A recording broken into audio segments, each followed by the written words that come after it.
Touba, yo, Matka Kanga, Hana Degoto, pourquoi tu m'as vendu la tasse de café à 75 francs? Parce qu'on a augmenté le prix du sucre, Poulo. Tu t'attendais à quoi exactement? À ce que tu n'ajoutes pas 25 francs.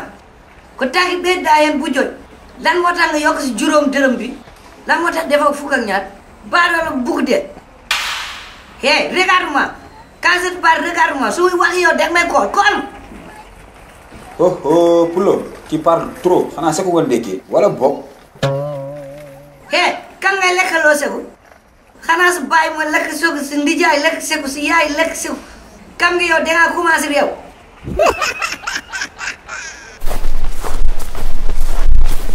Bonjour Poulo, mon ami, comment tu vas?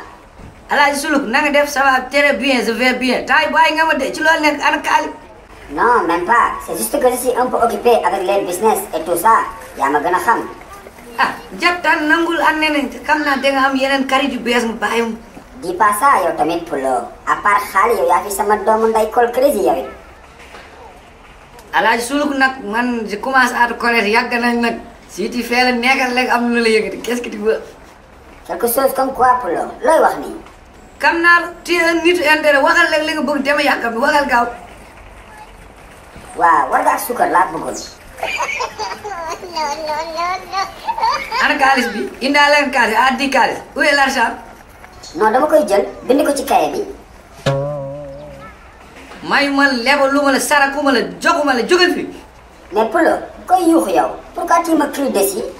laajuma la tëjal sa làmmiñ bi nga réew xanaa xamoon suukar dafa yokk nga nekk fii di umu daw suukar mel ni mi suukaru ataaya dafa yokk. kool ko mu naan suukar mel ni mii mel ni ku bokk ak suukar ndey baay sa bopp bu réew bi ñaawaay bi umu daw mais Poulo suukar bekk bi mooy yokk wala suukar bu mokk.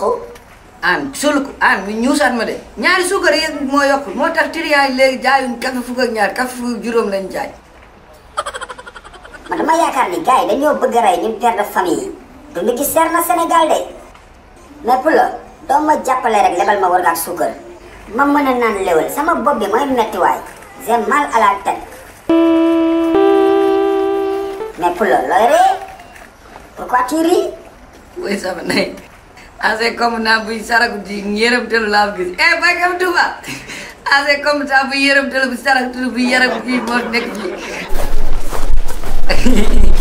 Alaaji Suluk war a yaa kaa caglu danga mer waa kaay lee kaay mu sarak la war nga ak suukar balaa su bopp biit métti ah bon merci Poulo.